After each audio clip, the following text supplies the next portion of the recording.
I think that created a culture from the very beginning that was strong, but it really doubled the desire to replicate the impact, not just the farm, but the impact on the communities. And municipalities nationally and globally took note. So from the very beginning, our dance card for replication was really full. Hello, food chain. This is Sharon Chitun, and I'm a food tech junkie and innovation nerd who loves a good story. This podcast combines all of my favorite vices into a deep dive about the problems our food system faces and the visionary people working on solutions. Today's guest is Nona Yehia, architect turned vertical farming pioneer and the CEO of Vertical Harvest. From Jackson Hole to their new flagship farm in Maine, Nona's on a mission to grow food and futures side by side. We'll dive into what makes this next chapter so exciting, why she sees this as vertical farming 2.0, and how tech, design, and community all play a role. Are you ready? Here we go.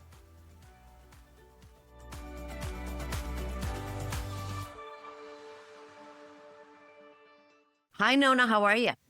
I'm great today, Sharon. How are you? I am good. I'm excited to have this conversation with you. I must say, I don't know why we haven't had as many vertical farming pioneers on this show. We've had some, but compared to maybe alternative proteins, definitely a lot less. So I'm excited to talk to you. You've had such an exciting journey. Speaking of that, can you just tell me a little bit how you got started, what inspired you to just start doing what you're doing today? Yeah, well, let me just start off by thanking you for having me on here because we need more vertical farmers and their voices to be heard. So I really appreciate the opportunity. It is funny, I did not set out to be a vertical farmer. My young self would have looked at me now and said, scratched her head a little bit. But it's a very personal journey, actually. I am actually an architect by trade.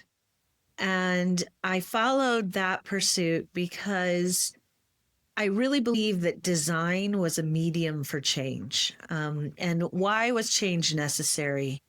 I have a brother with disabilities, and from a very early age, I understood that communities were designed to support me differently than they were designed to support him. And I was an advocate before I even understood what the word meant. That really stuck with me, and there was an injustice there, and I wanted to fix it, right? I wanted to be part of a solution, and design was my tool to do that. And so I became an architect, and I became laser focused on the infrastructure and the fabric of communities. What are the key success factors for a healthy, resilient community? And where does infrastructure support people? But more importantly, where does it leave people behind? And where are the gaps? So in that journey, I've lived in Michigan. I've lived in New York. I now currently live in Wyoming. It all really started to come back to food, which is why I think that, I am on your podcast here.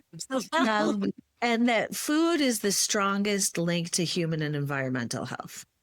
And I became rather obsessed with that. I also am Lebanese, so I have a deep affinity to food as community, food as connection, what food has meant to my family over the years. In 2008, as many of us had to during that financial time, I had an opportunity to reinvent myself. I'd been working internationally and all of the projects were canceled. And so I said, well, why don't I double down on this? And why don't I really create a local source of food in a community? And I was lucky enough to engage with an incredible group of community members who were fascinated with the same thing. And off we went. And I live in Jackson Hole, Wyoming, Sharon. And if you've ever been here, it's a beautiful place, but public or private land is hard to find.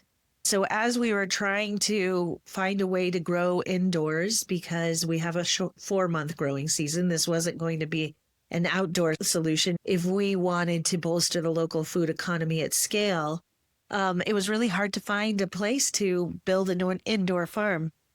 The town of Jackson heard about our efforts and showed us a piece of property that was only a tenth of an acre. They said, maybe you guys could put up a hoop house and extend the growing season, do a few things. And I said, I bet you we could do better than that. And that's where my architectural background came in. And that's how we became vertical farmers. We wanted to grow as much food as possible. We wanted to grow it year round. And the vertical typology allowed us to do that at a scale that made sense. That's a very inspiring story. And it's, I talk to a lot of people, and there's so many people that come into this from a very personal journey. Different than, I think if you decide to become a lawyer or whatever, right? I think this drives those personal stories. Anyways, kudos to you. You guys had a lot of success, but obviously when vertical farming started, there was a lot of noise, and it was great and tons of money, but it had a bumpy ride. It has had a bumpy ride. But I think that, like with any innovation, there's a lot of iteration. You understand that it's a costly sector and one needs to, absorb determined costs. For example, how would you define this sort of next chapter, and what are the lessons that this industry is absorbing? Yeah, we need to have hard conversations about this type of innovation because vertical farming is a tool that we need. I don't think that vertical farms will ever replace traditional agriculture, but we do need to feed people where they are, which is in cities. And I think that leads to one of the reasons I think that vertical harvest still exists. I think that many of the companies that started in the sector really surrounded themselves around a tech play, right? It was about an exciting technology, which it is indeed an exciting technology, and that the business really was built around that technology. It was inventing a new wheel to produce food indoors, often trying to eliminate people as farmers, trying to really automate the whole farm. As I described to you, that was never the intention for vertical harvest, right? We wanted to grow food, yes, but we also wanted to solve other problems. So I think that the way we grow food in this country is not only, and globally, is not only a climate resilience issue, but it touches public health issues, social justice issues, economic resiliency issues.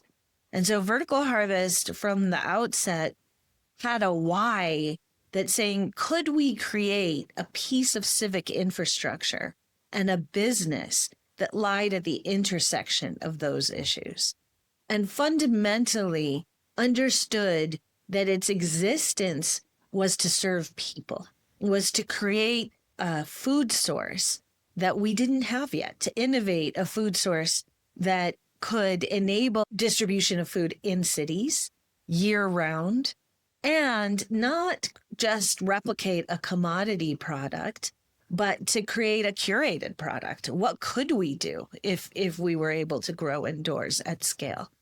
And I think that a lot of the companies that started out, the why, knowing your customer, why are you there?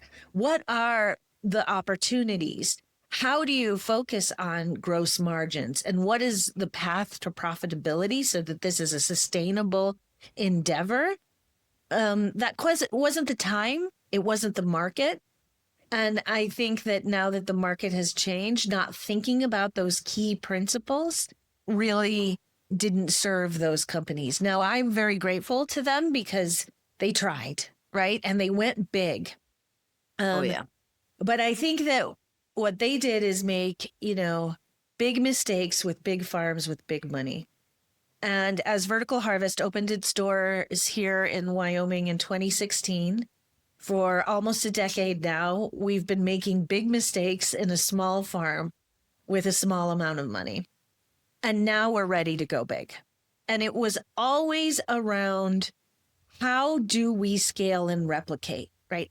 How do we go big? And what are the key success factors for going big? So from the outset, we created a consortium of partners who helped us with that. And I think that we can get into how we created that and what were the key factors. But that's why we've had successes. We are far from being successful, but I think that we've been able to show the path forward in a way that's reasonable, that's practical, and that's based on lessons learned instead of over leveraging, the promise. This is about the real work, understanding that farming is hard and building from those lessons.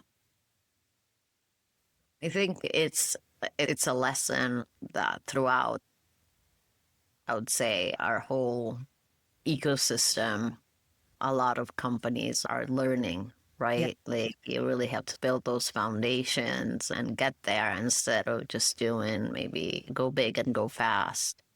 But you guys had a pretty impressive funding round recently. Obviously, you have a Maine farm, which is a great project. And so you're evolving, right? Yes. Talk a little bit maybe about that. What traction are you seeing? Where are you on the sort of profitability scale? And also, why Maine? And how did you design the Westbrook farm differently? Maybe differently without losing sight of still your mission, which is very Sure. core. Yeah, the mission is core. And I think from the very beginning, Vertical Harvest story packed a lot of punch, right? We were a global story for a small farm in Wyoming. And I think that's because, as you said, Sharon, we knew who we were. Our mission was very strong. And solving not only the food piece, but the employment piece, right? Back to my personal story, 40% of our employees identify with a physical or intellectual disability. So, this population has often been overlooked. Businesses are in need of consistent, resilient workforces, right? And so we put two and two together. And I think that created a culture from the very beginning that was strong, but it really doubled the desire to replicate the impact, not just the farm, but the impact on the communities. And municipalities nationally and globally took note. So from the very beginning, our dance card for replication was really full. We had inquiries from all over. It was hard, because we're excited. They're excited. We want to match that excitement and be able to go. But we knew we didn't quite have what we needed to scale. So in Jackson, we really focused on product market fit. Who is the customer? What are the growing systems and technology? And how do you train a workforce? And as I said, we've been doing that for a better part of the decade. But it really started in understanding as an architect, right? I could build a beautiful building, yes, but could it be a farm? And where was the expertise? And so in Jackson Hole, it's an incredible place to live because you're connected to incredible people. I was connected to some of the key engineers in the Netherlands who had been operating, hydroponic operators for 30 years, for generations. And so in a country the size of Maryland, they've become the second largest exporter of food behind the United States. So they've done this. It's commercial scale. It's profitable. They've had 30 years of R&D. Let's do this, right? So we adapted their technology to a vertical format. So, and that allowed us to say, these are civic pieces of infrastructure and could operate in cities. I think that this whole process, it's something about alchemy, right?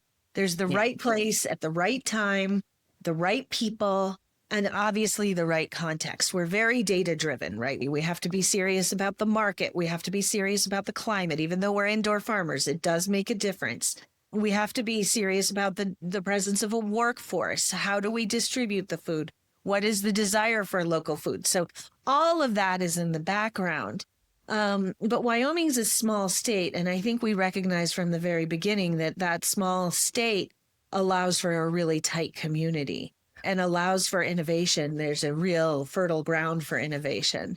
Maine is very much like that as well. But it really lied in the fact that the economic development director at the time there and the mayor at the time really had a vision. They had a plot of land that was ready to go. They were building a parking structure. And on a half an acre, they wanted to anchor a business that would transform this small city of Westbrook that's outside of Portland, Maine. They saw vertical harvest and they really wanted to enable us to operate there. And so that political will was huge because they introduced us to the problem solvers in the state. They introduced us into how we could create a capitalist stack that worked. And that was, I think, the first step in making sure that we could replicate in a way that was responsible and that we could get it done. So on a half an acre in Maine, Jackson's on a tenth of an acre. We can, when fully operating, produce up to 100,000 pounds of produce for the local food economy. Taking what we learned there, the growing systems and what we learned there, which was very hands-on, and really amplifying the automation, really balancing technology and people, working with our partners in the Netherlands to iterate, as you said, and to become more adept at a larger scale. On a half of an acre, we've been able to fit 200,000 square feet of growing area into a 50,000 square foot building. So what does that mean? So 200,000 square feet is a 2-hectare farm, which is 10 traditional acres of farmland. But because of the fact that we can grow indoors all year round, because of the automation that I described, the speed, the efficiency, we can actually create the equivalent of 250 acres of field production. So that's almost 3 million pounds of produce for the local food economy.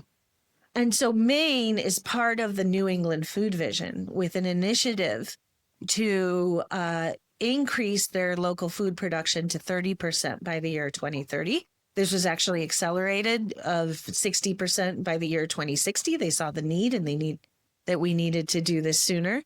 But, here we are in 2025 and Maine is only at 5% of local food production. So vertical harvest plays a big role in that. And it's not only the demand for local food at high-end retail or high-end restaurants. The Portland food scene is amazing and we're very excited to serve that.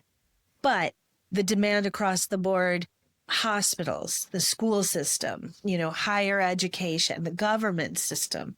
So how can we respond to that demand for local food? Obviously, that 25%, where is it going to come from? And vertical harvest can play a big role in that and really trying to help Maine and help the municipality solve problems of food and jobs. And at the end of the day, nobody can argue with that. And so everybody comes to the table to try to innovate and to bring creative solutions to the table. And we're very proud to be a part of the Maine community. We started by listening, by learning, by understanding the needs, and we're on the cusp of operating.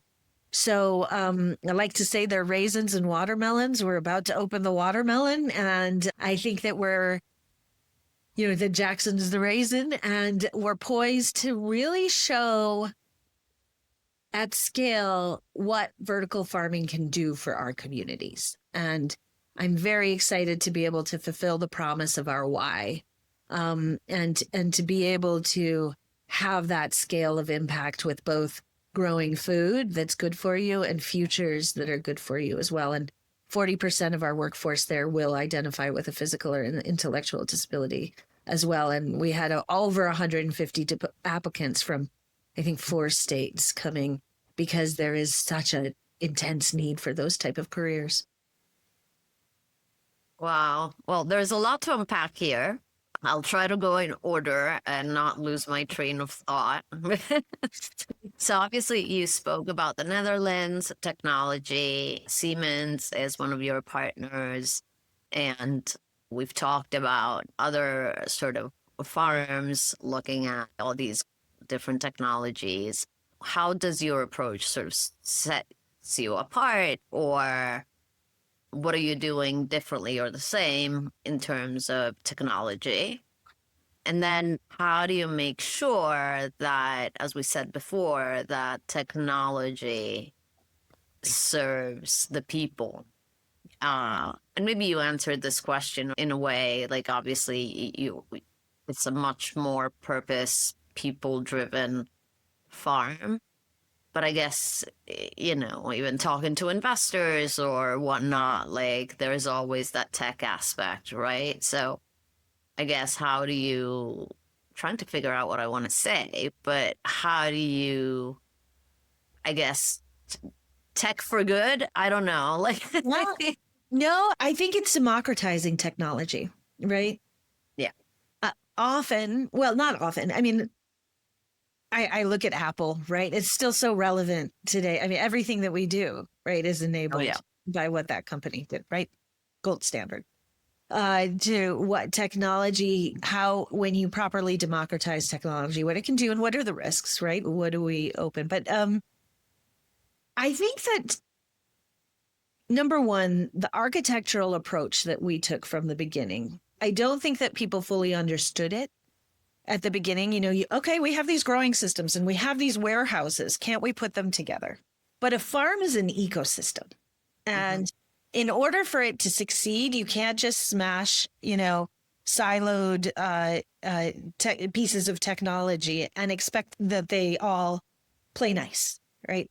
It has to be designed. And I think over the last 10 years since we started that, I've been to every iteration of indoor ag conventions, and I've seen that come out. There's been a lot more involvement of the engineers and, not as many architects, but of people who understand what are the key components of growing a healthy plant.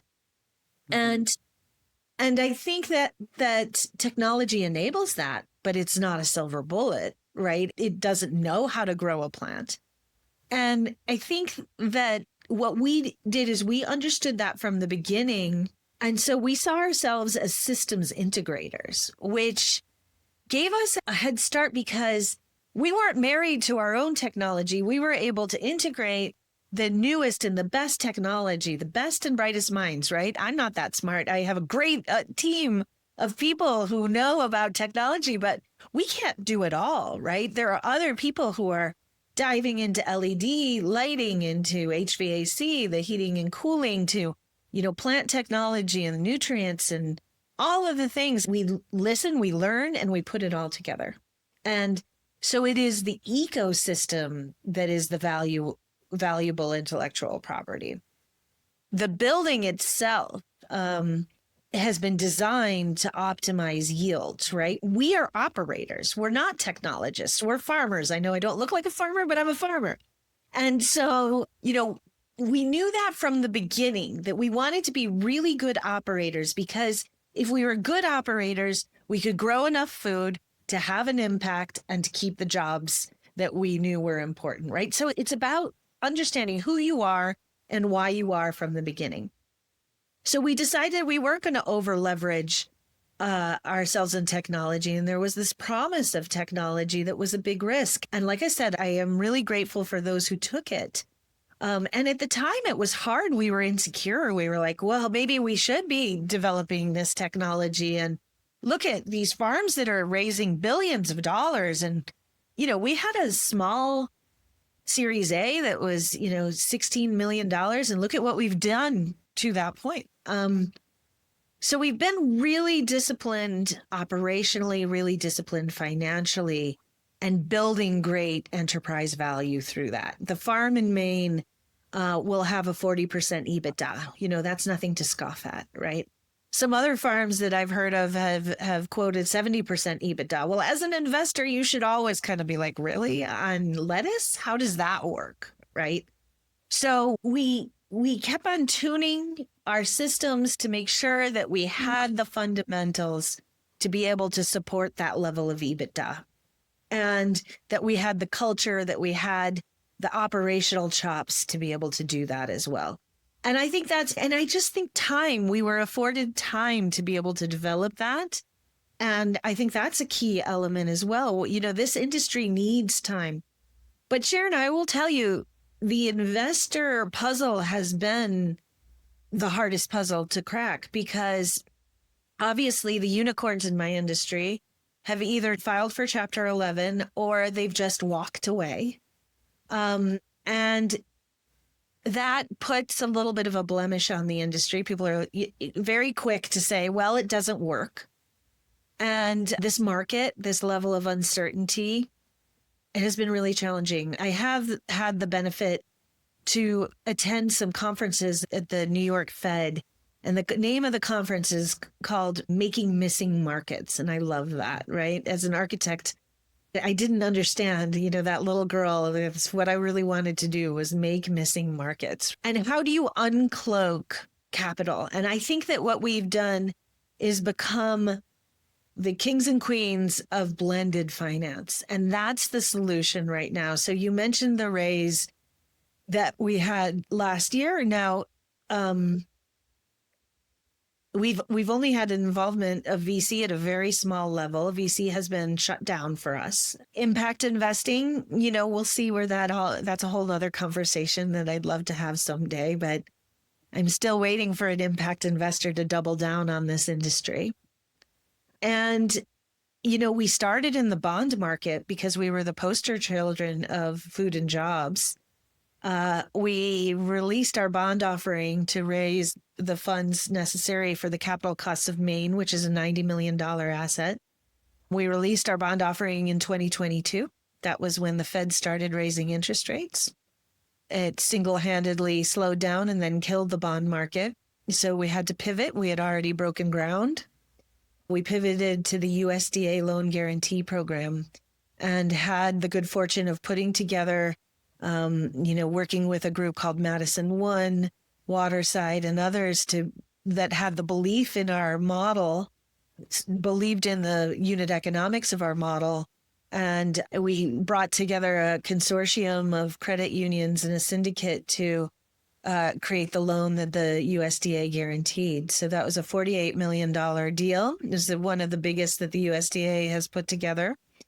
It was supposed to be 60 million, but at the end of the day, the food supply chain program was eliminated during the government shutdown negotiations. So then we had to innovate again, and we created Maine's first CPACE loan, which is a real estate energy efficiency loan to replace the food supply chain, which is about an $11 million loan, and then brought together equity and debt in many different places to get that done.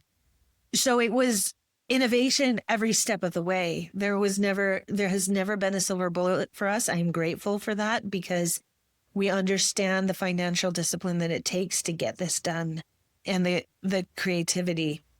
So I'm waiting for a partner to scale that understands that this isn't a market return yet. It has the capability to be that understands long-term returns and truly looks at the return on investment on people, the return on investment on food, and so often globally, and especially now, I think at this moment, we don't solve problems unless they're right in our face, right?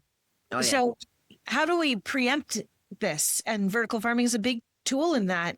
And it's not one we can put in a drawer and say, well, we tried, because it can work when done right. And we hope that we are going to be a part of that story.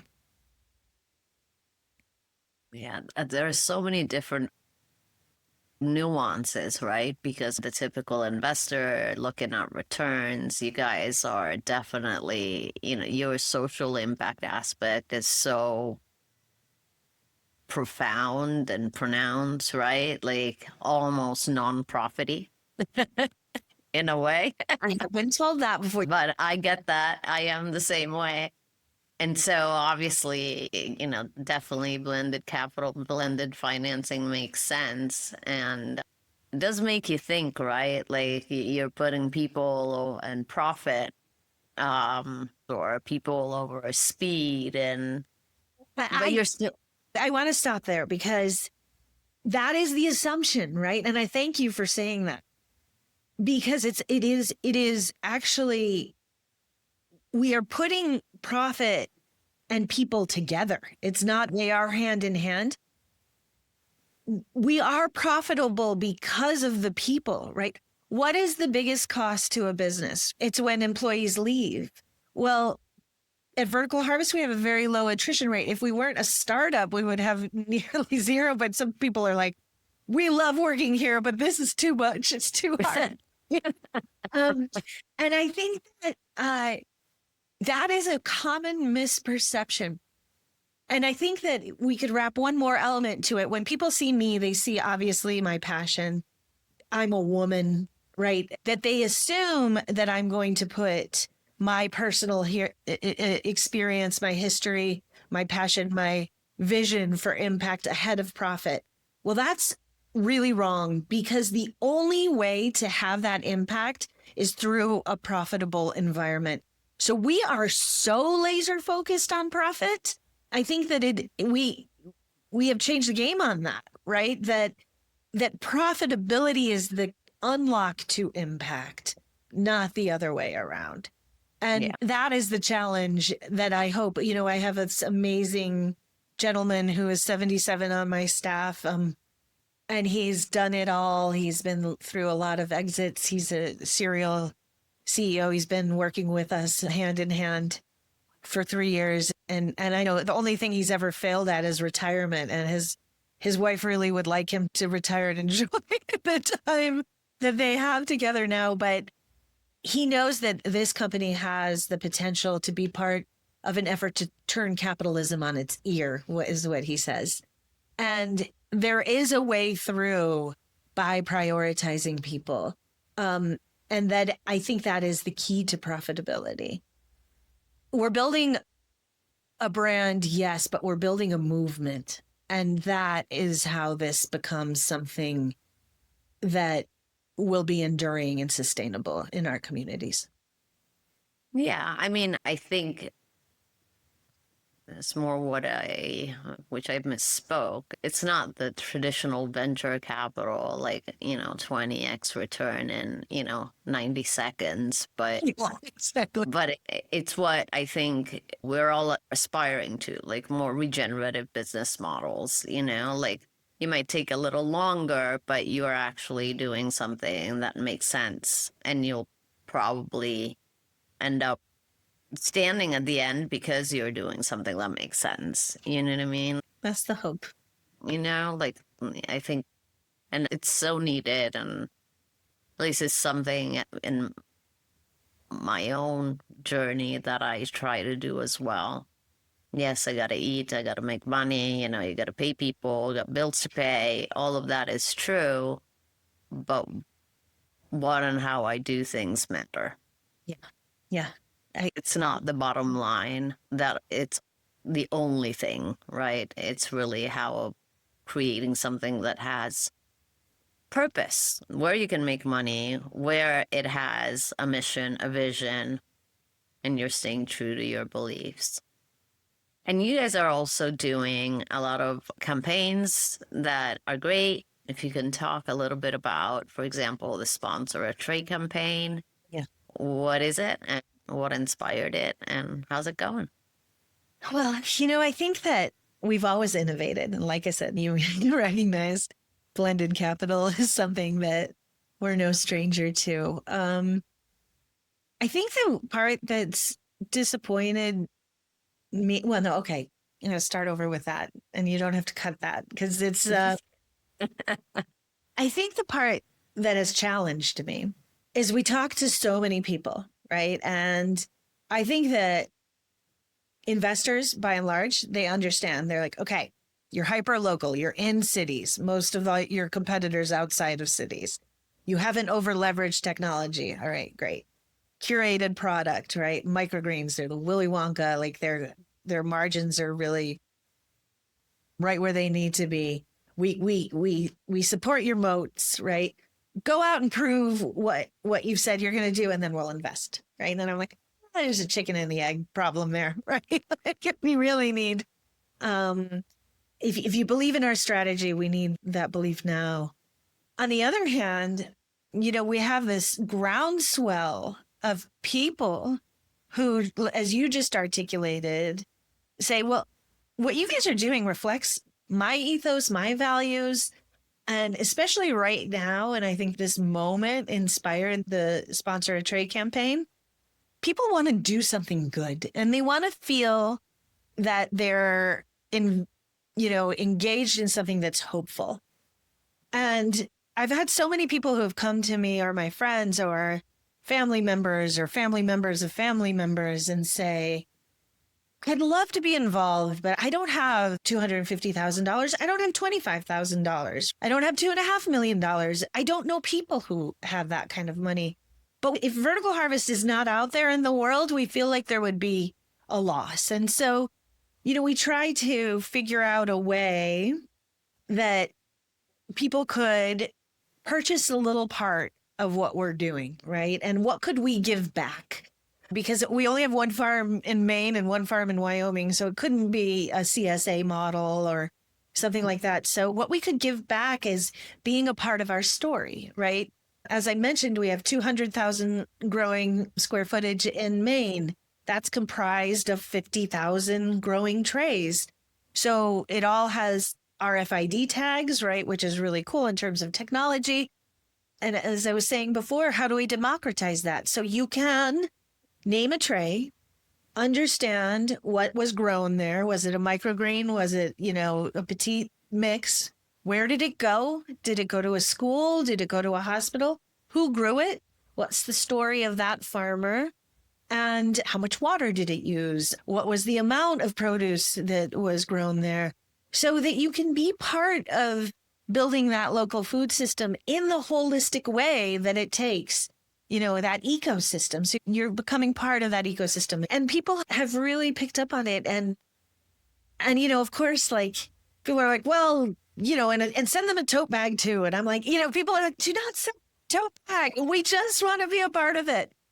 And so I think that has been really exciting for me. It's very meaningful for me because, like I said, businesses that succeed build movements. And so this is being part of the movement. And yes, sometimes it takes a while to catch on, but this is a way that it can. And what I thought that it would really be resident for people in the New England area, but the response has been national. And thank you for bringing it up, because I think that people, when aware of it, they're like, well, that's really cool. So it's, $250, even if you don't have $250, right?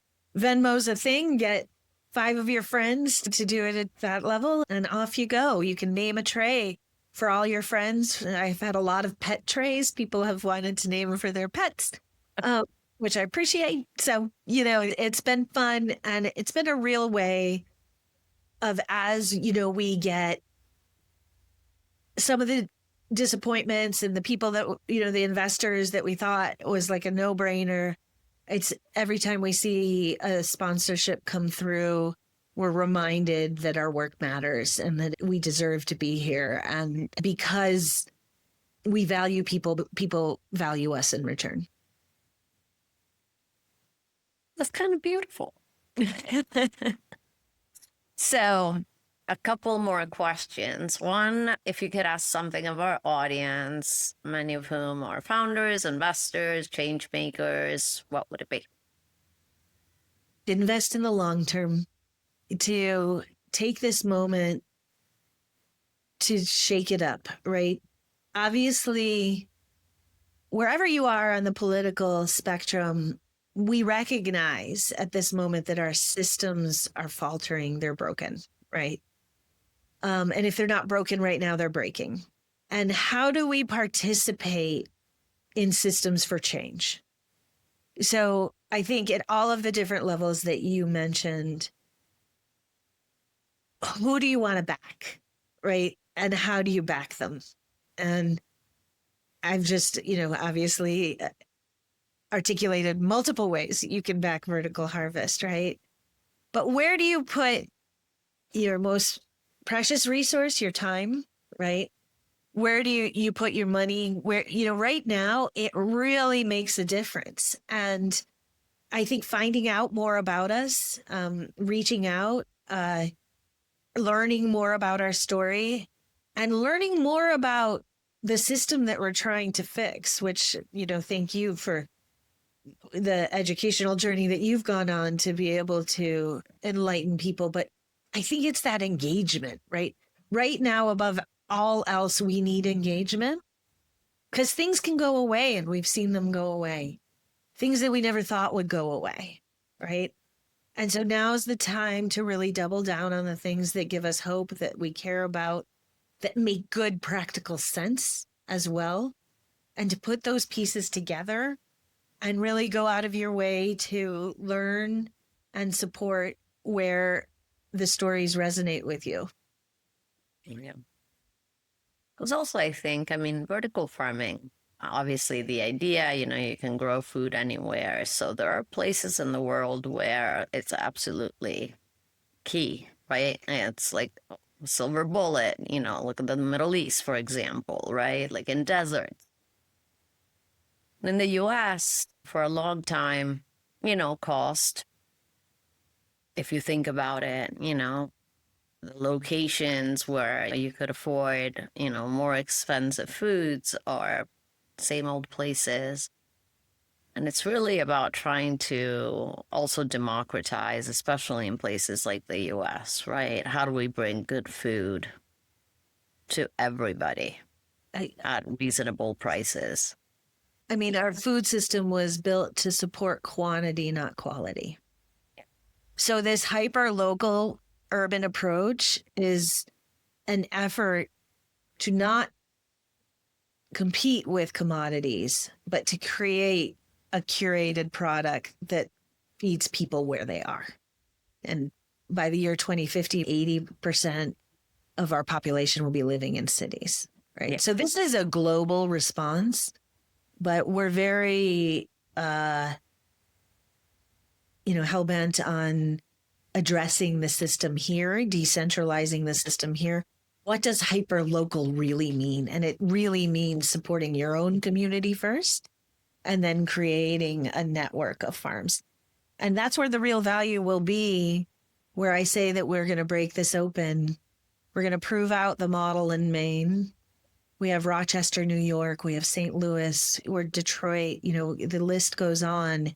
You create a federation of farms. Well, that's real enterprise value, right? If you look at the EBITDA that I mentioned earlier, you build something like that, that's $1 billion company. You got this, but it's going to take time. And it will affect systems. And I think it's exciting to be a part of it, right? It's an honor to be a part of it. So before we close, we have a couple more minutes left. Just do a quick, fun, lightning round of questions. You ready? I'm ready. So there is one that I ask all of my guests. If I gave you a magic wand and you could change one thing, what would it be? That globally, we prioritized changing systems for good. Most surprising thing you've ever grown indoors? There's a little lemon popper, edible flower once that you put in your mouth. It sits in there for about 5 minutes, and it is a Willy Wonka, explosion like you have never experienced. I used to take it when we would grow it. It's called a lemon zinger, out to parties, and it was a party trick, and that was the most fun I ever had with it. Biggest vertical farming myth that you're tired of debunking? That it won't work. One tool you can't live without in your day-to-day work? Meditation. A community moment from the farms that really moved you? There's so many. But we have one of our farmers, Johnny Feifels. He has autism. He went to the University of Wyoming. He knows over 30 languages. If you said what day what date you were born on, he could tell you the day of the week it was in about 5 seconds, not even 2 seconds. He has a visual memory. And one of our heroes is Dr. Temple Grandin, who is a woman with autism who revolutionized the meatpacking industry. I was able to bring those two together. Johnny is the head of our microgreen seeding department, who seeds better than any machine ever could, but he's very happy that now we have a new seeder in Maine, where he can engage in that kind of seeding instead of by hand. And I was able to put him together with his hero, and we were able to welcome her to our local Center for the Arts. And I think the advocacy, the platform for advocacy, the sea change of perception that we've enabled, that's one story among many of people with disabilities. Obviously, it hits home for me. And being able to give the dignity of the choice of being a part of something hard to somebody like Johnny that my brother never had, right? It was always like, oh, he can't do that. You know, he has to work here. Startups aren't easy, as anyone who's been involved knows. And that dignity of having a choice to be involved in it or not, that is everything to me. Last but not least, finish this sentence. In 10 years, vertical farming will feed our communities healthily, profitably, and joyfully. Thank you. Thank you. It was a real pleasure.